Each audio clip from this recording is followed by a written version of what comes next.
Yes, we are live. Hey, assalamu alaikum, guys. Walaikum I, salam. I'm excited to have Mr. Afar Bash, attorney, real estate attorney.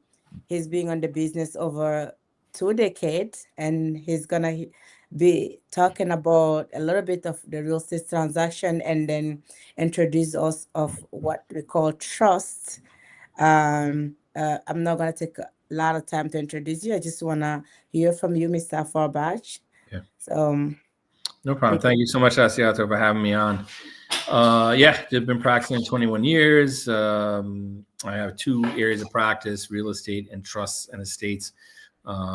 Closed over 7,000, 7,500 deals. So a lot of experience, and obviously a lot of clients who are really looking to focus on how do they get their property to their children. So yeah, if you just want to talk about the general real Okay. estate transaction, or if you want to go straight into post closing and the estate planning. Yeah, let's start with the trust because that's the reason why we're here. Then we're gonna talk about a little bit of the process of Okay. No, the real estate closing stuff. no problem. So I just want you to give me a simple definition of trust, like what is the trust, and Mhm. just a simple Not term. a problem. So the trust basically is a written instrument similar to a will that allows you to convey property to your beneficiaries, right? So in a way that the property is transferred to the United States is basically by either intestate, which means that you die without a will or a trust. Okay. Second, or a will. Third, trust. So what happens is the first two, intestate and will, you have to go to court. So even though you right, so even if you have a will, which is the cheapest way to do this, it really costs you more in the long run because you have to do this thing called probate. You have to go to the surrogate's court. They will probate the will to confirm that the will is a valid will, and then they give you this thing called letters of testamentary. So this trust was created to bypass this court system. The court system. Okay. It's meant to bypass. So who actually need a trust? Is it only the wealthy people or everyone? I believe is truly for the average Joe, right? The average person who's got one house Mhm. and he needs to get it to his wife and kids. So basically, there are four benefits of this trust. All right. First, I just mentioned is to avoid the court. Right. That could take 6 to 9 months for the. Let's say mom and dad pass away, they give it to their children. The children do not have legal right or they don't have title to that property anywhere between 6 to 9 months for Queens, Staten Island, and Manhattan, and Nassau and Suffolk. If you have a property in Brooklyn and Bronx, it will take you about 2 to 2.5 years. Mhm.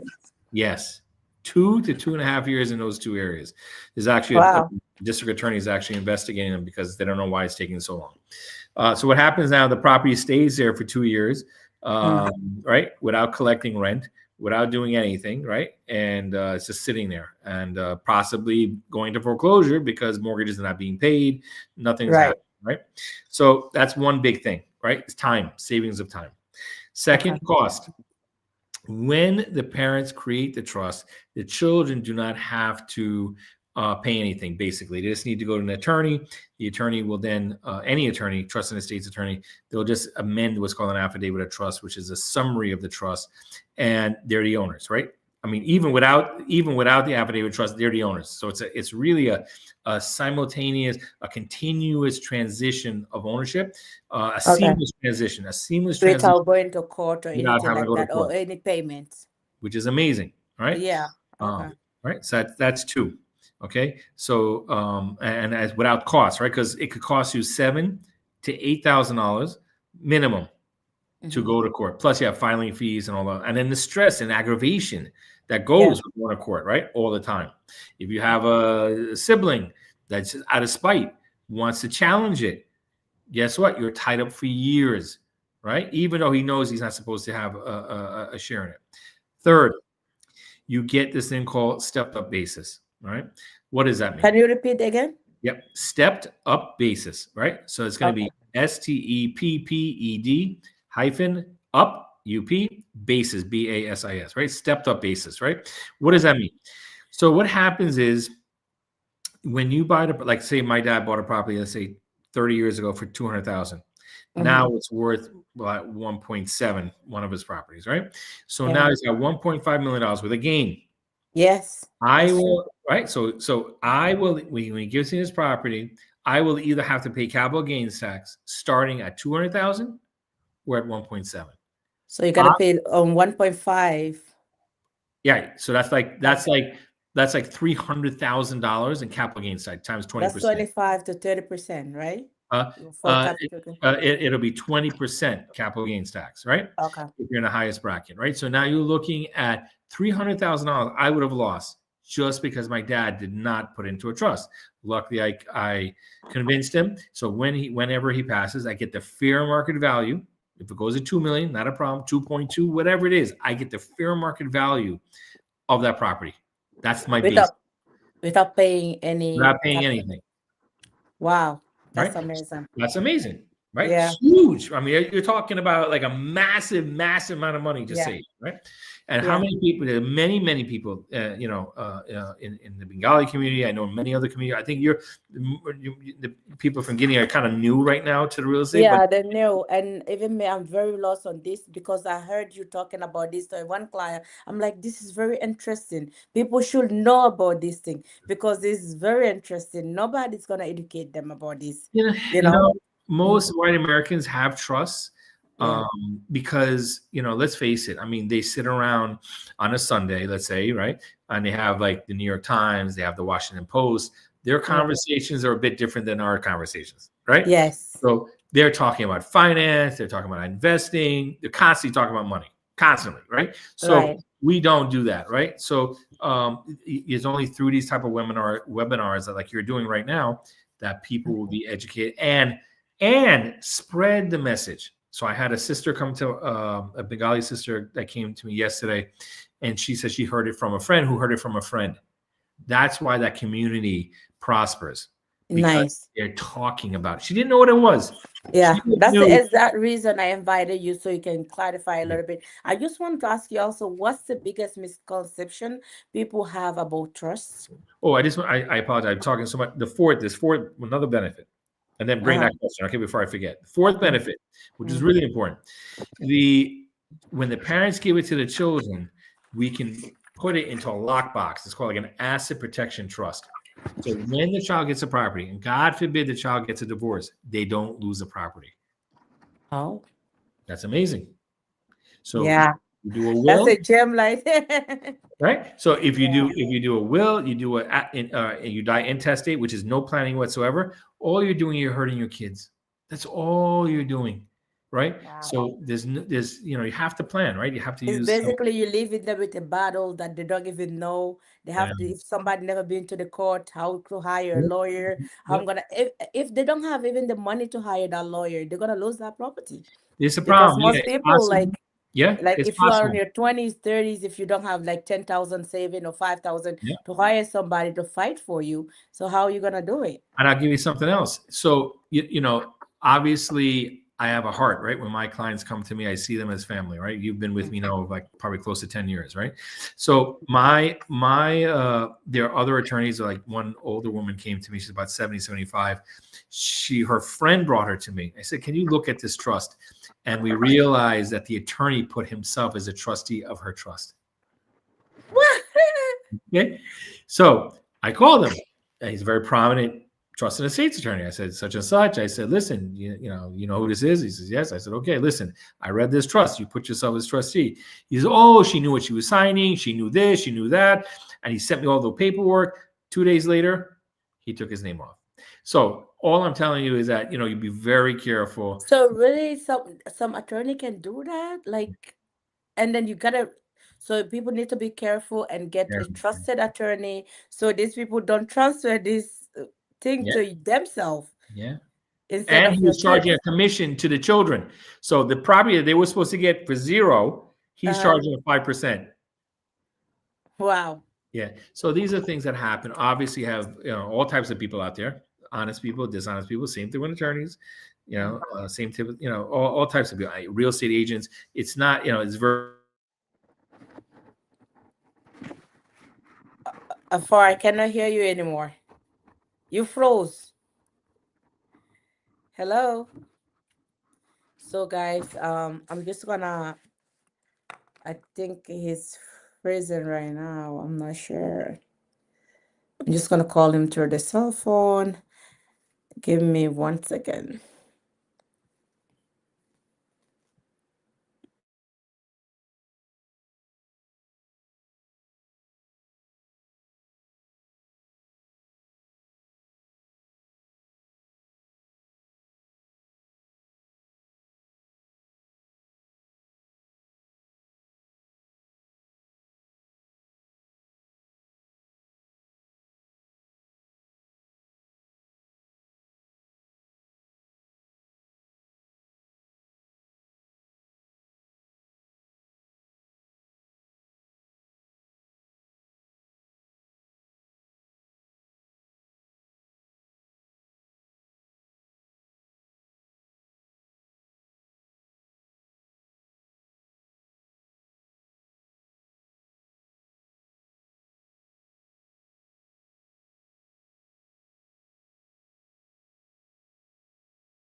So guys, while we're waiting for Afar, this topic is very interesting. You need to protect your asset. You need to protect your kids. Life is short. You never know what's gonna happen. You can be young and still never know what's gonna happen soon. It's very important to you to learn about this trusting. So Afar is just back. He's gonna continue talking. Okay. Yes. Yes, we are back. All right. So you had a question. When I was going through the 4 benefits, I finished that. What was your? Yeah. Well, obviously you talk about what's the difference between trust and the will. Can you please a little bit clarify and put them side to side a little bit for people on that understand Those that? are, well, basically, the will give you a stepped up basis, right? You'll get that as well with the will, but you don't get the other 3 protections, right? Which is the Okay. savings in money, Mhm. the time efficiency, because you have to go to court, and then third, you don't get the asset protection. So the children will, if they get divorced, will lose the property. So yeah, that's the 3 biggest differences between the And trust. and then the capital gain on the property, correct? Yeah, the will also give you that. Okay. They also give you a stepped up basis, but you Mhm. don't get it with if you die intestate, or which is a lot of people make this mistake. They put their children on the deed. When you do that, the children do not get stepped up basis. So it's as if they bought the property at the same price that you bought it at. Horrible Oh, decision. Horrible decision. wow. That's interesting. Because a A lot lot of of people people like to from put our their culture, kids. yeah, uh, but yeah, a lot of people from our culture, they love to put their kids on, thinking they're doing the right thing. They're Right. killing their kids because number one, they lose a stepped up basis. Number two, now the property is part of the marital estate, so now it's subject to divorce, Hmm. right? Right. And right, so now you got major problems, right? You got major problems. And then the other question, when should the homeowner start thinking about this trusting? I would say, I know it's always tough after you buy a house. We usually typically ask the client to come back in about 3 or 4 months after we purchase, right? Um, Okay. yeah, because I know they're renovating and all that good stuff, but you just Mhm. never know when you're going to pass away, right? So I Yeah. think one sister came in about 40s, and she told her husband he's like 46, and he's like, "Come on, his name was on the deed," and she's asking him, "Please put me on the deed." And he's like, yeah, tomorrow, I'll get to it. He dies. Wow. Yeah. I So was just saying that before you come back. I'm yeah, like, life, you'd never know. The next minute, the next second is not promised to you. no, no, There's no promise about it, no. So Yeah. so So, she has to go to court, mhm. spend money she doesn't have because she's a widow. Second, on top of that, she has cancer. Wow. Yeah, so she's in a bad situation, right? So this is Mhm. just poor planning, from a lot of the spouses. It's not Yeah. tomorrow. It's the Sometimes it's just lack of education. A lot of people lack of this Well, we procrastinate. information I mean, and it's stuff. human Yeah. nature is to procrastinate, right? So I Yeah. procrastinate. I was doing trust and wills for. I was doing trust for everybody. I didn't do mine. So last year I went to Hajj. So just before I went to Hajj with my wife, I said, you know what? Let's do our trust. And I finally finished it, right? I just put my head to it. I said, I'm going to get it done. And we did, right? So Okay. I would tell you, just go out and do it. Don't think too much. Okay, I just want to know because the concept of trust, I don't have a lot of knowledge on it. I just want to know how long it's going to take the process to put the whole thing together. Yeah, so it's basically about 1 hour to do the intake. It takes me about 2 weeks to put it together, and then another hour for execution. Because when we do our trust, we do 4 other ancillary documents, right? The first one is we do a thing called a power of attorney. We do the healthcare proxy, which includes a do not resuscitate. Third, we do a designation of remains. And there's a fourth one. I don't know why I'm forgetting. Healthcare proxy, power of attorney, designation remains. It'll come to me. 4 documents that we do for the clients. That's included in the trust that we do. Okay, nice. Okay, I just want to know also if you can change the trustee later on, or you can revoke the thing. Good. All right. So that's a good question. So there's 2 types of trust. There's a revocable trust and an asset protection trust, right? Irrevocable trust. Under the irrevocable umbrella can fall a number of different purposes that the irrevocable trust can do, right? So one is it could be an asset protection trust. It can be a Medicaid trust. Right. So let's say you have somebody who's very sickly and they're going to apply for Medicaid. Even though you may have 3, 4 properties, you can still get aid by putting these houses into a trust. Okay. We can do a S&T trust. That's a supplemental needs trust. So if you have an autistic child, disabled child, this is another way of putting the property into this a type of trust where they can still get their SSI benefits, right? So that's under the irrevocable trust. The revocable trust is a simple trust. Okay. So basically, and the way we do our trust is different than 99% of the attorneys. We do what we call a grantor trust. So that means the grantor, which is the owner of the property, we still allow that person to be the trustee of their own trust. Interesting. How? Yeah. So they don't. Well, the IRS code allows you to do it, and the law now there is. It's kind of weird. I mean, when you first started real estate, I'm sure you heard some things and then you went with it, right? Like whatever somebody told you, like your mentors, right? Yeah, you just trust it. Just trust it. Go, yeah. Okay. With attorneys, same thing. They heard this one. Tom, Dick, Harry says this. Oh, you know what? You shouldn't do this. And they hear this thing, right? So 99% attorney. Now, I can't help it that we do our trust the way we do it. I'm not saying I'm the smartest guy in the world, but I learned from some really, really smart Jewish attorneys. And how does that benefit the owner? Okay, because now they didn't lose control of their property, right? So now, let's say in a revocable trust, you can sell the property.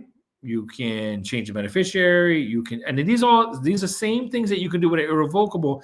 The difference is that you can't, in an asset irrevocable trust or irrevocable trust, is that you just can't take the property back into your name, right? Sometimes you can get the income. So let's say you have, you don't know, but let's say you have later on after you put the property into a trust, you get a massive lawsuit. And then creditors want to come after you. So if you don't have the principal, they can't touch a property. Right. If you have, let's say you have rental, let's say you have income coming in, right? If you have access to the income, they can get that income. If you don't have access to it, they don't get the income. So basically, you're judgment proof. Like somebody would sue me, I'm judgment proof because I've got my properties into an asset irrevocable trust, right? Okay. So that's the way to protect my wife and kids, right? I don't own it. The trust owns it. Yeah, but you're the trustee. Yes, I'm the trustee, but I can't touch. And this is the law. I can't help it. This is the law, right? Right. This is the law, right? So the law says that even though you're a grantor, you're the owner, and you're the trustee, which you have control, you can manage the assets. As long as you have language that says that you're not going to take the principal back in your name and you're not going to take the income, that's good enough for the law. They said, listen, Okay. it says he even though he's the owner, he's not touching it. He's given up. He's given the Okay. property. But you can still change. You can still make changes. You can change Okay. the beneficiary. You can change the allocation, right? You can cut a son out or cut a child out, right? So you can do a number of things. Okay, got it. Okay. And then also I have that question written here. Are there any tax benefit or tax consequences of homeowner that should know about if they put like the house in trust? In a trust. Mm. So, okay, so a lot of attorneys make the mistake when they put and they do, and it's very technical. The language I'm going to use is completed gift. So it's a non-grantor trust. Then the trust gets taxed at a very high rate very early. So Okay. when you in our grantor trust, you don't get a separate EIN number. You continue to use your social security number, and you just file this. Your accountant will know it. You'll file a 1040, and that's it. It's the same one. Okay. Similar to an LLC. Just Got it. like a pass-through taxation, same thing, just like an LLC. If you do it the other way, which is 99% of the attorneys, they make you get your EIN number, and then if your income exceeds 12,000, you're getting taxed at 37%, the highest tax rate. Okay. Whereas on the way we do it, you'd have to get you have to make over $560,000 to get that same tax rate. Okay, I'm just gonna ask this one too. Is setting a trust expensive? Because sometimes people want to know. Yep, Right. all depends on the income, right? So, Yeah. So if a person has this one house, we have one rate for a guy who just has one house, giving it to their children in an asset protection trust. That's one price. But let's say the guy's got 4 or 5 properties. Obviously, he's going to pay a little bit more, right? If you're going to get to this threshold, New York State has this thing called a cliff. So let's say you own more than $7 million worth of real estate. Oh, real estate. Okay, or any kind of assets. Total estate. Your total estate is more than $7 million. Because some people have $1 million, $2 million life insurance policy. They have some stocks plus real estate, right? So once it gets close to that $7 million, New York State says, listen, up to $7 million, zero. You don't owe us anything. But as soon as you cross that cliff, that $7 million, you owe like I think 16%, 19%, which is $900,000. A lot of money. Wow. Yeah. And that money's due so from the estate. 7 million is the like the number you need to remember. Exactly.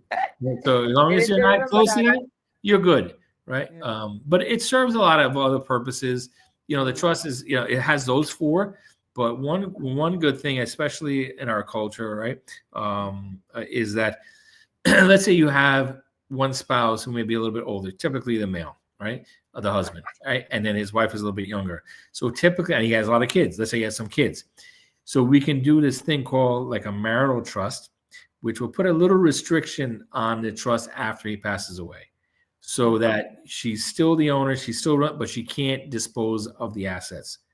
So let's say she were to try to get married and the next spouse says, hey, let's sell it and give it to somebody else. No. This trust is set up that I don't have the right to do that. So the kids are going to get the property. So a lot of great little, right? Protect the kids as well. A lot of nice protection there for the kids. Right. So this trust can be set up for those. Again, it's a little bit more complicated. It's not a simple trust. Yeah. Right. But it's a little more, adds another layer of planning, of writing and stuff like that, complication. So guys, if you're looking to put your house in a trust, you have a Farbash number on the screen. Please screenshot it, call him. He's the right person to do that for you. Okay, you're gonna answer all your questions. This is just general information. Everybody has their own cases. You're gonna look into your need and what you want, and then from there, he's gonna advise you as a lawyer, as a professional, what you should do and what's best for your family.